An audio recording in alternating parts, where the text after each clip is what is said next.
માધ્યમિક શાળા વિદ્યાર્થીમાં આપ સૌનું હાર્દિક સ્વાગત છે. મિત્રો, આજે અટલ ટિંકરિંગ લેબના માધ્યમથી અટલ ઇનોવેશન એટલે શું, અટલ બિહારી વાજપેયી સમયમાં જે આપણને લેબ હોય એ તો આપણને ખ્યાલ છે, પણ અટલ ઇનોવેશન એટલે શું, તો કે મારી પાસે રહેલી બુદ્ધિ છે, મારી પાસે રહેલું લોજિક છે, આ લોજિકના માધ્યમથી આપણે શું કરી શકીએ છીએ, તો કે આખું કંઈ પણ નવું સ્ટ્રક્ચર નિર્માણ કરી શકીએ. કંઈ પણ વસ્તુ હું એમ નથી કહેતો આટલું શીખવાડે એટલું જ તમને કરશો ઘરે જઈને, એવું નથી કહેતો. હું એમ પણ નથી કહેતો કે ભાઈ આ તમારે ઘરે જઈને તમારે પોતાના પરચેસ કરવાનું છે, ખરીદો નહીં. આપણને અટલ ટિંકરિંગ લેબ દ્વારા તમામ પ્રકારના માધ્યમો મળેલા છે, બધી સુવિધાઓ મળી છે, તો એ સુવિધાનો આપણે ઉપયોગ ભરપૂર કરવાનો છે. તો કઈ રીતના કામ કરશે, અને એટલા માટે અટલ ઇનોવેશન એટલે શું, તો કે મારી પાસે રહેલી બુદ્ધિનો ઉપયોગ કરી અને તેની અંદર કોઈ પણ નવું એનાલિસિસ કરવાનો પ્રયત્ન કરે, અને તે એટલે અટલ ટિંકરિંગ લેબ. રેડી? એનો આખું જેટલો પણ સિલેબસ છે ને એ વ્યવસ્થિત હું તમને સમજાવીશ, અને કેટલું આપણે ભણવાનું છે, કેટલું કરવાનું, બધી. Okay, done. તો સૌથી પહેલાં આટલી વસ્તુ આપણે આજે શીખવાની છે કે ભાઈ સામાન્ય રીતે આ સિરીઝ આપણે આને લેમ્પડી કહીએ. શું કહેવાય? પણ લેમ્પડી નો કહેવાય, એને કહેવાય એલઈડી. શું કહેવાય ને? એલઈડી. જો આ પ્રમાણે કામ કરતું, જો સૌથી પહેલા છે ને એ કઈ વસ્તુની જરૂર પડે. જો આ બ્રેસ બોર્ડ, શું કહેવાય ને? બ્રેસ બોર્ડ. જો અહીંયા ધ્યાન આપશો બધા, આ છે બ્રેસ બોર્ડ. હવે આ ઊભી લાઈન બે જોઈએ, અહીંયા લાલ કલરની છે, ગ્રીન કલર, લાલ કલર, ગ્રીન કલર. આ એટલો એક ભાગ છે, આ એટલો એક ભાગ છે. દેખાય છે બધાને? હા. Yes or no? Yes. Very good. આ એટલો એક ભાગ છે, આ એટલો એક ભાગ છે. હવે વિદ્યાર્થી મિત્રો થશે શું, તો કે આ ઊભી લાઈનમાં પહેલા બે લાઈન છે ને એ ઊભી લાઈનમાં પાવર પસાર કરશે. આ બે લાઈન છે તે ઊભી લાઈનમાં, એમાં મેક્સિમમ વિદ્યાર્થી મિત્રો 30 ખાના છે, 30 ખાના, 30 એલઈડી ચાલુ કરી શકીએ છીએ. ઓકે, જો પૂછાશો પરીક્ષામાં એક વસ્તુ જો તમને સમજાવું છું, સમજો, પક્કી નહીં સમજો. આ એક લાઈનમાં 30 ખાના છે, તો આ જે છે એ વર્ટિકલ ચાલે છે. રેડી? છે તે ઊભી લાઈનમાં પાવર પસાર કરશે. અહીંયા હું પિન નાખીશ ને, જો સમજો ખાસ, અહીંયા એક પિન નાખીને તો તે અહીંયા આપણને એનો જવાબ, અહીંયા પાવર આપણને અહીંયા સુધી તે મળશે. અહીંયા બાજુના બીજા ખાનામાં કોઈ પેન નાખીશ તો અહીંયા તે લાલ ખાના અંદર આપણને અહીંયા ઉપર મળશે. ખ્યાલ આવી? સેમ એ જ પ્રમાણે અહીંયા પણ એ જ પ્રમાણે છે. અહીંયા એક ખાનામાં નાખું તો અહીંયા આપણને અહીંયા આઉટપુટ મળે, અહીંયા એક પિન નાખું તો અહીંયા આપણને લેફ્ટ જોવા મળે. ખ્યાલ આવી? પ્લસ અને માઇનસ. રેડી? એક ઋણ ભાર હોય અને એક પ્લસ એટલે ધન ભાર. આ બે વસ્તુ આપણને વીજળીની અંદર ખ્યાલ હોવા જોઈએ. ખ્યાલ આવી ગયો? હવે આવી ગયા આવડા, તો જો અહીંયા તમે જોઈ શકો A B C D E F G, આ જો અહીં જે સુધી છે. હવે એમાં આ જે છે તે ઊભું ચાલતું, આ શું કરશે તો કે આડું ચાલશે, હોરિઝોન્ટલ ચાલશે. અહીંયા પાવર આપ્યો તો ત્યાં અહીંયા સુધી જવું. ખ્યાલ આવી ગયો? કારણ કે અહીંયાથી આ વિભાગ નોખો પડે, અહીંયાથી આ વિભાગ આ બધું નોખો પડે, એટલે વચ્ચે જે લાઈન છે ને એનાથી આપણે વિભાગ અલગ અલગ પડી જશે. તમારે જો જોવું હોય તો અહીંથી ઉખડી તમે જોઈ શકો, પણ આને ઉખડ્યા પછી તે વ્યવસ્થિત લાગશે નહીં. ખ્યાલ છે? જો આ પ્રમાણે કામ થતું. જો આ લાઈન છે તે ઊભી લાઈન છે, પહેલી બે લાઈનો તો ઊભી છે, અને બીજી જ બે લાઈનો છે તે આડી છે. આ પ્રમાણે ખ્યાલ આવી ગયો? અને વ્યવસ્થિત પાછું લગાડી દેવાનું. રેડી? એટલે આપણને સમજવા માટે આપણે કહ્યું. Okay, done. અને તમારી પાસે ઘરે પણ હોય અથવા ઓનલાઈન કંઈ પણ વસ્તુ પરચેસ કરો, મંગાવવાની નથી કોઈ જગ્યાએ, અહીંથી આપણને સુવિધા મળશે. પણ જો પરચેસ કરો તો એની પાછળની કોઈ પણ વસ્તુ ઉખડવાની ક્યારે પણ ચેક કરવાની નહીં. રેડી? હવે આને બ્રેસ બોર્ડ સમજી લીધું. ખ્યાલ આવી ગયો? Yes or no? યસ. એના પછી આ એલઈડીનું ફૂલ ફોર્મ ખબર તમને કીધું? હા, લાઈટ. હાલો, વાંધો નહીં, એનું ફૂલ ફોર્મ તમને હું કહું છું. આની સંગ્રહ ક્ષમતા કેટલી છે, પોતે કેટલો પાવર બચાવી શકે? અંદાજિત 18 વોલ્ટ. 18 વોલ્ટ કેટલા વોલ્ટ? નહીં, બધા ખોટો જવાબ. જો આ છે ને ખાલી 3 વોલ્ટની આવે. કેટલા વોલ્ટની આવે? 3 વોલ્ટ. તો પછી આપણે ઝટકા મશીનમાં છે ને એ ઇન્ડક્ટરનો મૂકવું પડે. ખ્યાલ આવી ગયો? અને ટ્રાન્ઝિસ્ટર કહેવામાં આવશે. ખ્યાલ આવી ગયો? અને એટલા માટે આ જે છે એ જમ્પર કેબલ છે, આ એલઈડી છે, અને આ છે આપણો પાવર કેબલ. શું કહેવાય? પાવર સ્ટોર કરવા માટે. ખ્યાલ આવી ગયો? અને આપણે બેટરી કહીએ, અને બેટરી હંમેશા 9 વોલ્ટની હોય છે. કેટલા વોલ્ટની હોય છે? 9 વોલ્ટ. ખ્યાલ આવી ગયો તમને? અને તે કઈ રીતના, જો સૌથી પહેલાં આજે તમને હું ખાલી એલઈડી કઈ રીતે ચાલુ કરવાની એમાં તમને સમજાવી દઉં. સૌથી પહેલાં એલઈડી છે ને, જો આની અંદર ક્યારે મૂકવાની ભાઈ આની તો તે માઇનસ પ્લસ થાય, તો તે એક જ ગોળાની અંદર મૂક્યું. રેડી? આની ઉપર મૂકશું તો તે માઇનસ થયું, તો એનો પ્લસ. અને હંમેશા લાઇટ ચાલુ કરો એટલે પ્લસ 20 બાર અને ઋણ 20 બાર હોવો જોઈએ. જો બંને પ્લસ થાય તો ભડાકો બોલે.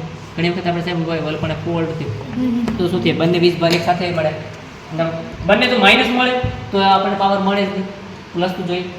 સામાન્ય રીતના તમારે માની લો ઉદાહરણ તરીકે એક વસ્તુ તમે સમજાઈ દઉં. તમારે વાડીની અંદર લાઇટ કરવી ને તો એક કેબલ છે ને એ બે કેબલ લેવાના. એક બાજુ હોલ્ડર ફિટ કરવાનું, હોલ્ડરને કમ્પ્લીટ આપણે લાઇટ ફિટ થઈ લેમ્પ ફિટ કરી દઈએ.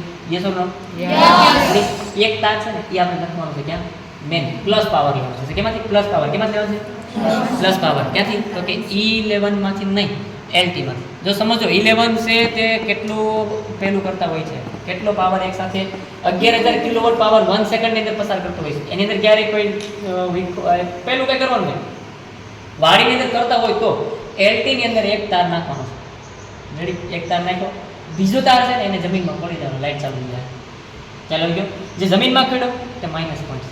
ખ્યાલ આવી ગયો? તેને આપણે કહીએ કે ન્યૂટન છે. ખ્યાલ આવી ગયો? ન્યૂટન આપણે કરો. રેડી? Okay okay done. જો હવે આ પ્રમાણે શું કરવાનું? જો સૌથી પહેલાં આ એક જો ઉદાહરણ તરીકે માની લો કે અહીંયા આપણે છે તો કે ભાઈ 2, જો આપણે આ વિભાગની અંદરથી મારે પાવર લેવો હોય તો અહીંયા પ્રમાણે મૂકીશ અને આ વિભાગમાંથી લેવું. ઉદાહરણ તરીકે આપણે કોઈ પણ વિભાગમાંથી લઈ શકીએ તો કે 6 અને 9 નંબરની ઉપર છે. જો આમાં વિદ્યાર્થી મિત્રો એક વસ્તુ આપણને ખ્યાલ હોવો જોઈએ કે જે મોટી લાઈન છે ને, મોટી લાઈન દેખાય તમને? મોટી લાઈન એ પ્લસ છે. એ શું છે? પ્લસ. અને નાની લાઈન જે આ બાજુ છે તે માઇનસ છે. શું છે? માઇનસ. એટલા માટે પ્લસ અને માઇનસ બંને હોવું જોઈએ. રેડી? તો સૌથી પહેલાં હું પ્લસ ક્યાં નાખવાની મને ખબર હોવી જોઈએ. પ્લસ આ જમ્પર છે તે માઇનસમાં આવશે અને આ રજિસ્ટર છે તે પ્લસમાં આવશે. હવે કઈ રીતના કામ કરે છે એને પણ હું તમને સમજાવી દઉં. સૌથી પહેલાં વિદ્યાર્થી મિત્રો આ જે છે, હવે માની લો ઉદાહરણ તરીકે તમને એમ લાગે છે ડાયરેક્ટ તમે સેલા ડાયરેક્ટ ન હાલે તો હવે મેં તમને કીધું આ કેટલા વોટની બેટરી છે? 3 વોટ. કેટલા વોટની છે? 3 વોટ. આ બે આવડે પાવર 9 વોટ. તો પોતાની ક્ષમતા કરતાં વધુ પાવર લઈ તો શું થાય? છે જો આપણે ટ્રાય કરીએ ત્યારે થશે. હાલો, પ્લસ રેડ છે તે પ્લસ છે અને માઇનસ છે. આપણે આ પ્રમાણે થઈ રેડી? ઘણી વખત સક્ષમ હોય તો ચાલતું હોય, કારણ કે આ બેટરીમાં પાવર ઓછો છે. પાવર મતલબ જનરેટ કરેલી નથી, ચાર્જ કરેલી નથી, એટલા માટે નહીં. બાકી જે ચાર્જ કરેલી વાળો પણ આપણી મૂકેલી છે એ ચાર્જમાંથી લઈ આવીને અહીંયા મૂકું ને 100% બેટરી ફૂલ હોય આપણી તો આને ઉડાડી દઈએ. કારણ કે શું થયું હતું કે પોતે 3 વોટ પચાવી શકે અને એમાં તમે 9 વોટનો ડાયરેક્ટ ઝટકો આપો તો ન પચે યાર, એમાં નથી શકે. ખ્યાલ આવી ગયો? Yes or no? રેડી? હવે આ જે છે એ જમ્પર કેબલ છે. જમ્પર કેબલ શું કામ કરશે તો કે તે એક જગ્યાએથી બીજી જગ્યાએ પાવર પહોંચાડવા માટે -20 બારની અંદર ઉપયોગ થાય. અને માઇનસ આ પ્રમાણે લગાડવાનું અને બીજો 20 બાર અહીંયા કરવાનો. ખ્યાલ આવી ગયો? અહીંથી હું ડાયરેક્ટ આપું તો પણ ચાલે, પણ માની લો વિદ્યાર્થી મિત્રો થાય છે પ્રોબ્લેમ એમ કે અહીંથી મારે ડાયરેક્ટ આ પ્રમાણે આપવું પડે તો થાય. રેડી? પણ એના માટે આપણી પાસે નાની સક્ષમ છે. મોટી હોય તો મોટી આપી શકો ઇઝી. રેડી? આ થયું. હવે જો વિદ્યાર્થી મિત્રો સૌથી પહેલાં આ છે રજિસ્ટર. રજિસ્ટર કઈ રીતના કામ કરે છે? રજિસ્ટર તો કે વિદ્યાર્થી મિત્રો પ્રથમ પેઢીના દ્વિતીય પેઢીના કોમ્પ્યુટર અંદર પણ આનો ઉપયોગ થતો હોય વધતા ઓછા પ્રમાણની. રેડી? સૌથી પહેલાં આ જે છે ને વિદ્યાર્થી મિત્રો એ બહુ મહત્ત્વનું છે. એ માર્ગને અવરોધ માટે પણ ઉપયોગ થાય છે. કઈ રીતના તો સમજતો? આ જે છે ને એ રજિસ્ટર છે. રજિસ્ટર છે એ આને જોતો હોય કેટલા વોટ પાવર? આ કેટલા વોટ પાવર પસાર કરે? 9 વોટ. આને મૂકવાથી આપણી એલઈડી બળતી નથી. શા માટે? તો કે આ જે છે તે પોતે પાવર જનરેટ કરી જેટલો પ્રમાણની અંદર આ એલઈડીને પાવર જોઈએ છે તેટલા પ્રમાણની અંદર જ તે આ જમ્પર જે રજિસ્ટર છે તે પાવર પહોંચાડશે. 9 વોટમાંથી 3 વોટ પાવર પહોંચાડવા વાળું કોઈ હોય તો તે રજિસ્ટર છે. સમજો, ખાસ સમજો. ખ્યાલ આવી ગયો? જો રજિસ્ટર નહીં મૂકો, હવે ઘણી વખત મેં તમને આપણે ખેતરની અંદર ઝટકા મશીન મૂકેલું હોય એમાં આપણે એલઈડી ફિટ કરીએ છીએ તો એલઈડીમાં આ રજિસ્ટર લગાવેલું હોય છે. જો રજિસ્ટર લગાડવામાં ન આવે તો એક જ ઝટકામાં બધી એલઈડી બળી જાય, નાશ પામે. ખ્યાલ આવી ગયો? તો સૌથી પહેલાં કઈ રીતના કામ કરું છું? સૌથી પહેલાં હું એક આને પ્લસ પોઈન્ટ ઉપર આપી, એક જે ખાનું છે તેને પ્લસ પોઈન્ટ આપી અને બીજા ખાનાને માઇનસ ઉપર આ પ્રમાણે લગાડી દઉં. ખ્યાલ આવી ગયો? હવે આમાં મોટી છે તે પ્લસ છે કે નાની છે પ્લસ છે? મોટી. તો મોટીને આપણે એની જ લાઇનમાં સીધે હરોળમાં લગાડી દેવાનું. સીધી હરોળમાં લગાડી દેવાનું. ખ્યાલ આવી? આ પ્રમાણે લખાય બધાને સમજાય છે? હવે હું શું કરીશ? જમ્પર કેબલ આપણી પાસે છે તો પ્લસમાં આવી ગયું તો આને કેમાં નાખશું? -20 બારમાં. કેમાં આપશું? -20 બારમાં. ત્યાં જઈ અહીં ક્લિક કરી દેવાનું. થઈ ગયો આ પ્રમાણે. આ જોડાણ થઈ ગયું. હવે આપણી પાસે છે બેટરી. હવે માની લો અહીંયા આપીશ કે અહીંયા આપીશ? પ્લસ બાજુ માઇનસ બાજુ. રેડી ને? માની લો જે બાજુ તમે પ્લસ અને માઇનસનો ઉપયોગ કરો ત્યાં જપા અહીંથી કંઈ આ બધું પાવર નહીં આવે. મેં તમને કીધું આ વિભાગ તમે અહીંથી આપણે લઈ ગયા છીએ, પાવર અહીંથી આપણે લઈ ગયા છીએ, નો ડાઉટ લઈ શકાય. ખ્યાલ આવી ગયો? હવે હું શું કરીશ તો કે માઇનસને બ્લેકમાં અને પ્લસને અહીંયા થઈ ગઈ બેટરી કમ્પ્લીટ ચાલુ થઈ ગઈ. ફરીથી હું કાઢ નાખું, થઈ ગઈ બંધ, ઓફ થઈ ગઈ. અને ચાલુ કરો, કન્ટિન્યુ ચાલુ રાખો, કાંઈ થશે નહીં. પણ આ ડાયરેક્ટ આને કનેક્શન આપો તો શું થાય? તો કે તે બળવાની શક્યતા વધારે. રેડી, ફરીથી હું નાખી દો, કાઢી લો. રેડી, મોટો પોઈન્ટ પ્લસમાં, નાનો પોઈન્ટ માઇનસ. ઓકે, ખ્યાલ આવી ગયો બધાને? રેડી, આ પ્રમાણે બેસી જઈએ ખાંચે ખાસ. પછી આપણે એલઈડી બદલાવી. રેડી, આ પ્રમાણે પ્લસ અને માઇનસ. આમાં જો આખી લાઈનમાં તમે કોઈ પણ ત્યાં આપો, અહીંયા આપો, પાવર તો એક સરખો જ આપણને આપશે. ખ્યાલ આવી ગયો તમને? તો આ પ્રમાણે આપણી એલઈડી છે તે ઇઝીલી તમે ચાલુ કરી શકો.